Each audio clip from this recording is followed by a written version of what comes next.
John, was that just a great way to round off the season here at Villa Park? It was. We had to get it over the line. Obviously, our last few league performances haven't been the best, so you're up against a top side. I know Liverpool aren't in great form, but it's a huge performance at home and a great statement of intent for Wednesday. Well, yeah, exactly. To back up what you did against Forest here at home as well, the team must be brimming with confidence right now. We need to be. How can you not be? We've just made this club a Champions League club again, and it allows us to be excited and enjoy the game Wednesday properly. So we've got a chance to get a bit of silverware, but the fact this club's in the Champions League next season's an unbelievable achievement again.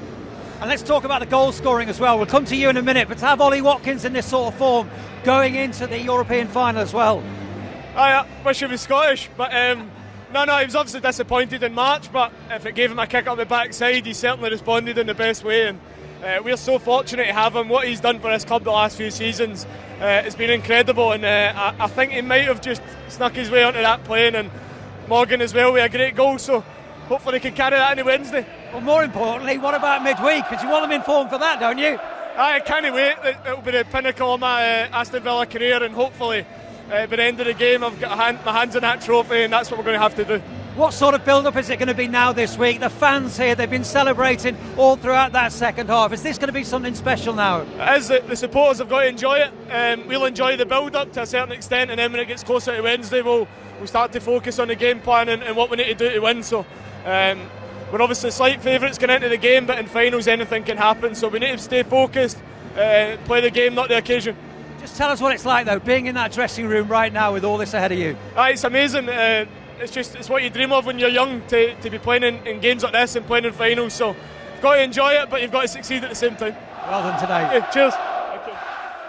John McGinn looking ahead to Istanbul on Wednesday night. They are on the brink of making history, the first European final in 44 years for Aston Villa, and as Karen Carney has been reminding us, a chance to win a first trophy in 30 years. We've talked at the beginning in the build-up about how Aston Villa have kind of fallen off as they try and manage this attack on two fronts, but tonight they did the business. They found a way to focus. Yeah, I mean, he's been trying to manage the squad, so he's maybe chopped and changed his team to try and help that the manager. But tonight, for me, he picked his strongest 11. And at home, and they started with a mentality and aggression and a fluidity. And they did the business tonight, and credit to them. And on the cusp of doing something magical in the space of a week. And the fans are absolutely... They can't, look, you can hear him. And you see that in John McGinn, the captain as well. He's like the heart and soul of that team. They're on the brink of something very magical. Well, they certainly go into it on a massive high after tonight's performance. There was just one goal in the first 45 minutes, and it came from Morgan Rogers. Once again, Liverpool conceding from set pieces, David.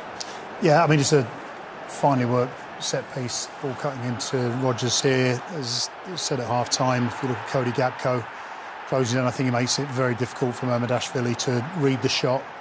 And therefore, by the time he's got a proper look at it, it's past him.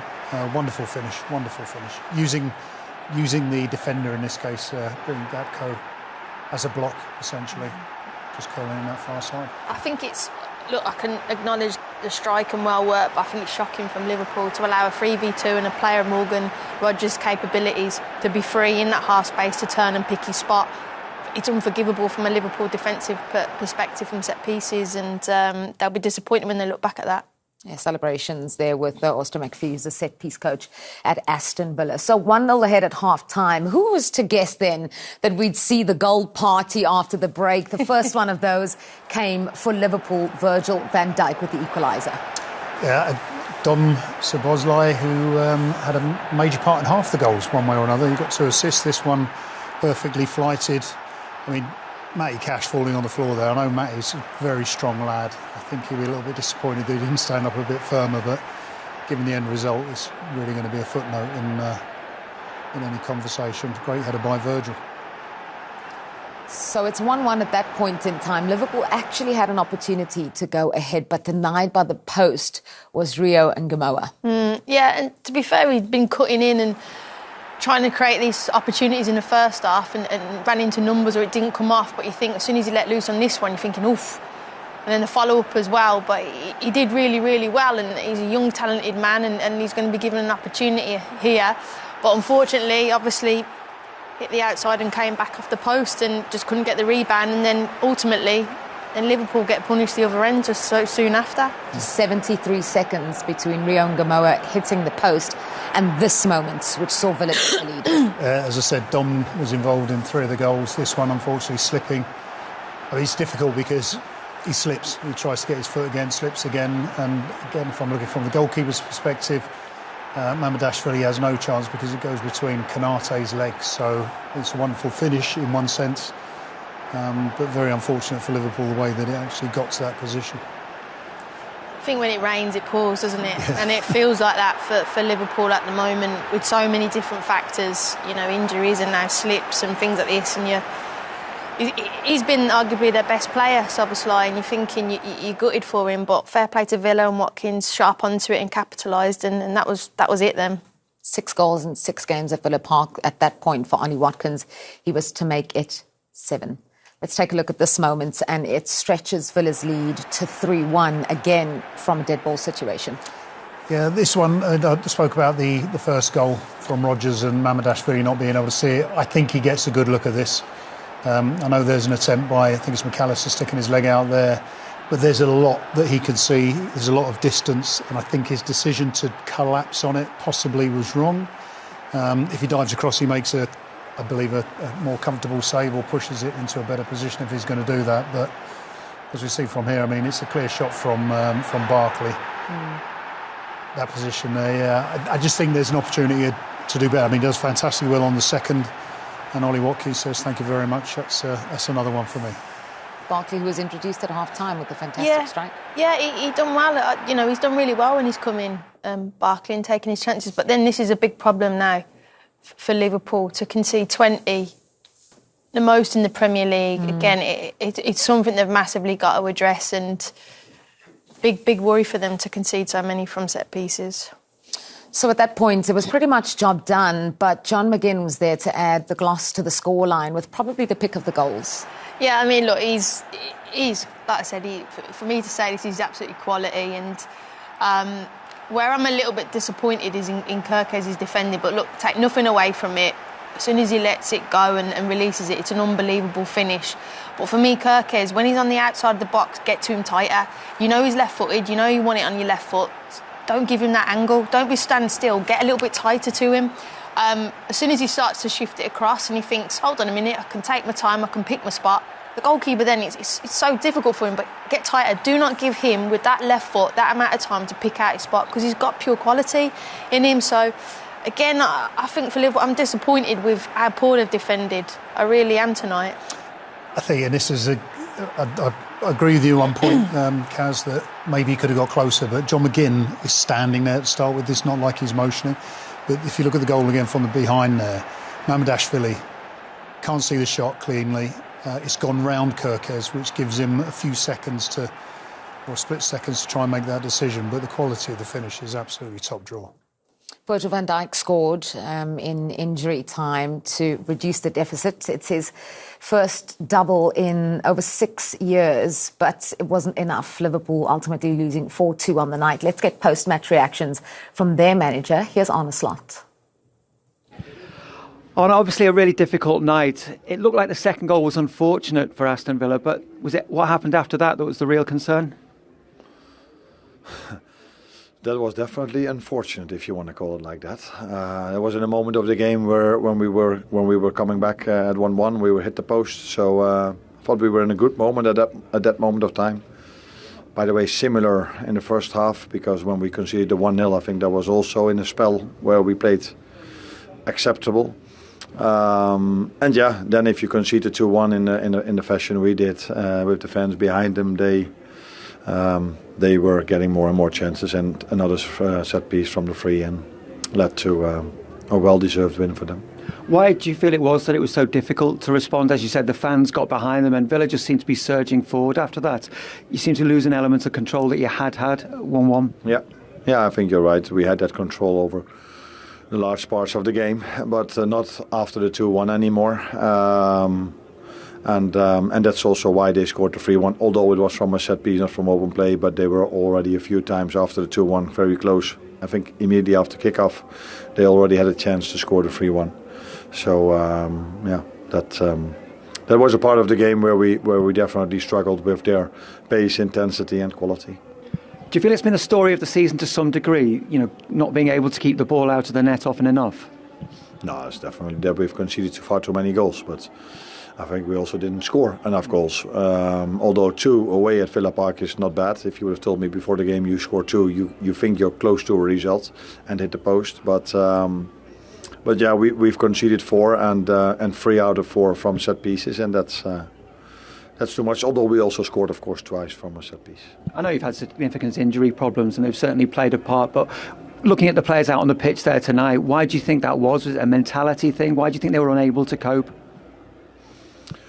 Now you're referring, I think, to the period where we struggled after the 2-1. But overall, I don't think the players deserve what you are just saying. I think they did cope with this difficult away game. They were fully in the game, fully able maybe to get a result. But indeed, I agree with you. After the 2-1, we crumbled and we struggled.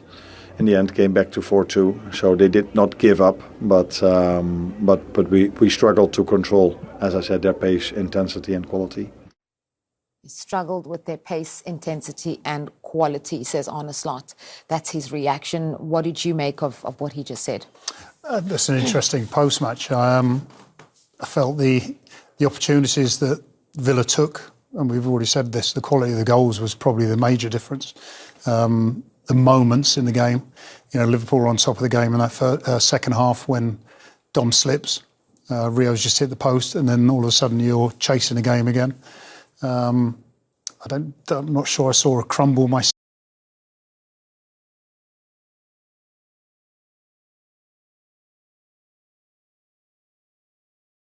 I just saw Liverpool to give the quality and the finishing that Aston Villa had. Yeah, that was an interesting comment, wasn't it? Yeah, the crumble one, I went, ooh.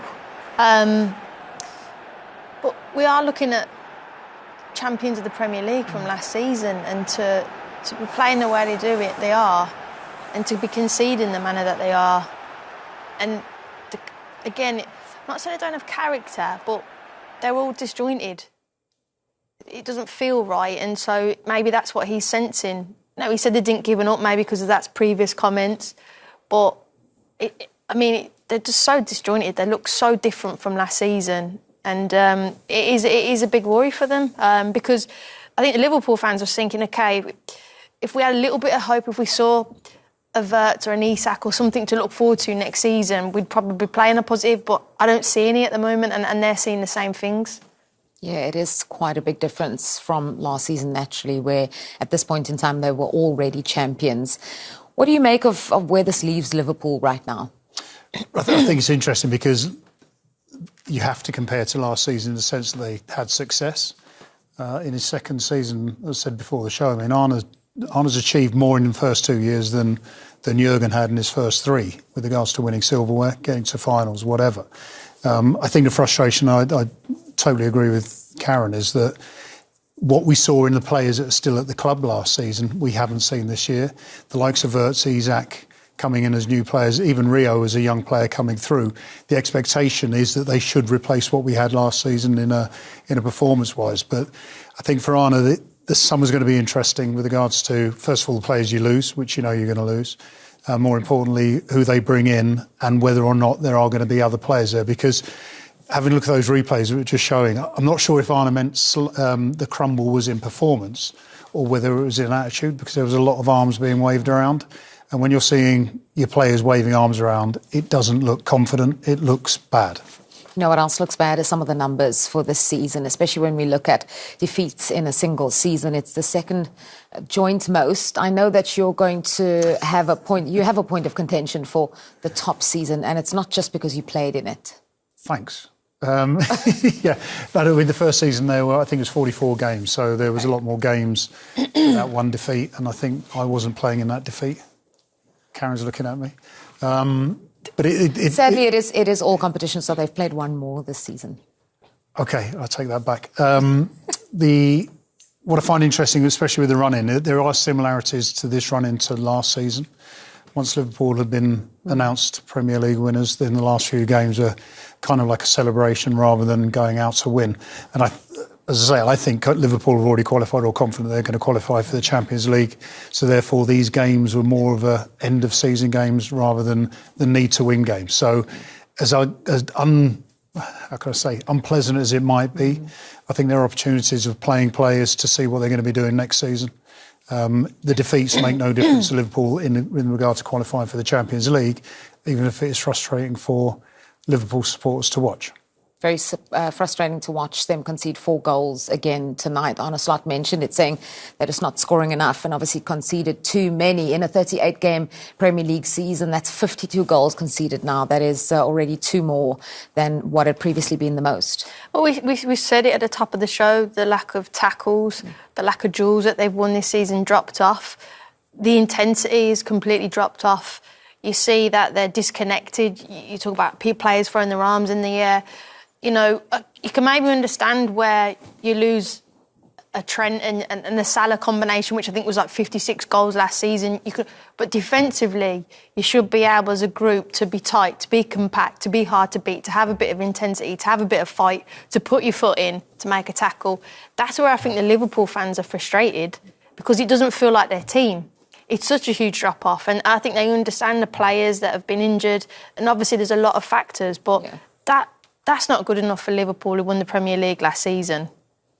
We've also been wondering about the manager's future, and I think Arne Slot in his press conference leading up to this game had said the indications are that he will still be here next season, and Liverpool manager.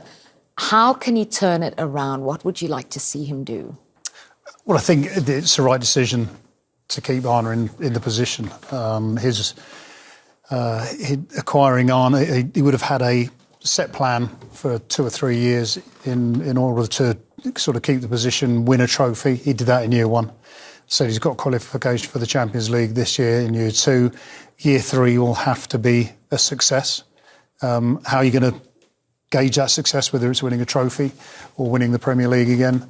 We won't find out till the end of the season. But I think the one thing that he's going to have going into next year is a better pre-season, a more stabilised squad, new faces, possibly, well, probably. And I'm optimistic that next season will be good for him. They still have to rubber stamp that Champions League qualification. Let's look at the race for Europe and what tonight means for the final couple of games of the season, because Bournemouth and Brighton still have to play 2 more games. There's one left for Liverpool, and that is against Brentford, who are now out of the running for Champions League, because if they beat Liverpool in the final game of the season, Liverpool won't be able to then finish in 4th, to push Villa back into 5th, which if they win the Europa League on Wednesday would then mean 6th place would be good enough. So a lot of calculations going on. But how do you see that race for Europe ending? I mean, you described it really well there. I don't know how I would do it. But look, I still think Bournemouth, after Man City playing an FA Cup final, they'd only be a point away. Very interesting end to the season. Lots of drama still to come, but all the drama for tonight is complete.